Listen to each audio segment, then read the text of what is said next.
ഈ പൂവ് എന്താണെന്നറിയില്ലേ? നമ്മുടെ ശംഖുപുഷ്പം. അപ്പോൾ ഈ ശംഖുപുഷ്പം നമുക്ക് ഇതുപോലെ ഇങ്ങനെ പടർത്തി കുറേ ഉണ്ടാക്കാം കേട്ടോ.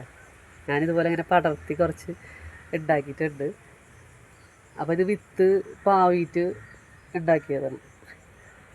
നല്ല രസമുണ്ടല്ലേ ശംഖുപുഷ്പം? ഈ ശംഖുപുഷ്പം നമുക്ക് ശംഖുപുഷ്പം കൊണ്ട് ചായയൊക്കെ വെച്ച് കുടിക്കാമല്ലേ. പിന്നെ ഇന്ന് ഞാനൊരു കൊഴുക്കട്ട ഉണ്ടാക്കാമെന്ന് വിചാരിക്കുന്നുണ്ട്. അപ്പോൾ ഇതുകൊണ്ട് ശംഖുപുഷ്പം കൊണ്ട് നമുക്ക് ഒരു കൊഴുക്കട്ട ഉണ്ടാക്കി നോക്കാം. അപ്പോൾ ഇതാണ് ശംഖുപുഷ്പം. ഇത് വെച്ചിട്ടാണ് നമ്മളിന്ന് കൊഴുക്കട്ട ഉണ്ടാക്കാൻ പോകുന്നത് കേട്ടോ. ബ്ലൂ കളറിലുള്ള കൊഴുക്കട്ടയാണ് നമ്മൾ ഉണ്ടാക്കാൻ പോകുന്നത്. ശംഖുപുഷ്പം നന്നായിട്ട് വൃത്തിയായിട്ട് കഴുകിയെടുത്തിട്ട് അത് നന്നായിട്ടൊന്ന് വെട്ടി തിളപ്പിക്കുക. വെട്ടി തിളപ്പിച്ചതിന് ശേഷം അരിച്ചെടുക്കണം. അരിച്ചെടുത്തിട്ടാണ് നമ്മൾ കൊഴുക്കട്ട ഉണ്ടാക്കുന്നത്. അപ്പോൾ ഒരു ഗ്ലാസ് അരിപ്പൊടി നമ്മൾ എടുക്കുക. അതിലേക്ക് കുറച്ച് ഉപ്പ് ചേർത്ത് കൊടുക്കുക. അതിന് ശേഷം നന്നായിട്ടൊന്ന് മിക്സ് ചെയ്യുക. എന്നിട്ട് ഈ വെട്ടി തിളപ്പിച്ച് അരിച്ചെടുത്ത ആ ശംഖുപുഷ്പത്തിൻ്റെ വെള്ളം ഉണ്ടല്ലോ, അത് ഇതിലേക്ക് ചേർത്ത് നല്ല പോലെ ഒന്ന് കുഴച്ചെടുക്കണം. നന്നായി വെട്ടി തിളപ്പിച്ച് തന്നെ വേണം, വെറുതെ ചൂടായാൽ പോരാ, നന്നായിട്ട് തിളപ്പിക്കണം. എന്നിട്ട് നന്നായിട്ട് മിക്സ് ചെയ്തിട്ട് നന്നായിട്ട് കുഴച്ചെടുക്കുക. ഇനി ഫ്രൈ പാനിലേക്ക് നമ്മൾ ശർക്കരപ്പാനി ചേർത്ത് കൊടുക്കുക. അതിലേക്ക് നാളികേരം ചേർക്കാം. നാളികേരവും ചേർത്ത് നന്നായിട്ടൊന്ന് മിക്സ് ചെയ്യുക.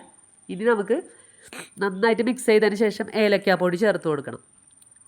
അപ്പോൾ ഇനി ഏലക്കാപ്പൊടിയാണ് ചേർത്ത് കൊടുക്കുന്നത്. ഇനി ഇത് ഒന്ന് മിക്സ് ചെയ്യുക. ഇനി നമുക്ക് ഓരോ ഉരുളകളാക്കി എടുത്തിട്ട് നന്നായിട്ടൊന്ന് പരത്തിയെടുത്ത് നൈസായിട്ട് എടുക്കണം. എന്നിട്ട് അതിലേക്ക് ഈ കൂട്ട് ചേർത്ത് കൊടുക്കണം. നമ്മൾ സാധാരണ കൊഴുക്കട്ട ഉണ്ടാക്കണ പോലെ തന്നെ, പക്ഷേ കളറ് വ്യത്യാസം ഉണ്ടാവുമെന്ന് മാത്രമേ ഉള്ളൂ. അപ്പോൾ നല്ല ടേസ്റ്റിയും നല്ല ഭംഗിയുള്ള കൊഴുക്കട്ട നമുക്ക് ഇങ്ങനെ തയ്യാറാക്കിയെടുക്കാം. അപ്പോൾ നമുക്ക് ഇതിൽ ഇനി നന്നായി ഉരുളകളാക്കി ഓരോന്നും ഉരുളകളാക്കി എടുത്തിട്ട് സ്റ്റീമറിൽ വെച്ചിട്ട് പുഴുങ്ങിയെടുക്കുകയാണ് ചെയ്യുന്നത്. അപ്പോൾ ഇതുപോലെ വെറൈറ്റി ആയിട്ടുള്ള പലഹാരങ്ങൾ നമ്മൾ ട്രൈ ചെയ്ത് നോക്കാം. അപ്പോൾ ഈ ശംഖുപുഷ്പം വളരെ ഔഷധ ഗുണങ്ങളുള്ളതാണ്. അപ്പോൾ അതെല്ലാവരും ഇതുപോലെ ഒന്ന് ട്രൈ ചെയ്ത് നോക്കണം. അപ്പോൾ എൻ്റെ വീഡിയോ ഇഷ്ടപ്പെട്ടാൽ ലൈക്ക് ചെയ്യാനും ഷെയർ ചെയ്യാനൊന്നും മറക്കരുത്. നല്ല ഭംഗിയുള്ള കണ്ട ബ്ലൂ കളറിലുള്ള കൊഴുക്കട്ട റെഡിയായി. Thank you.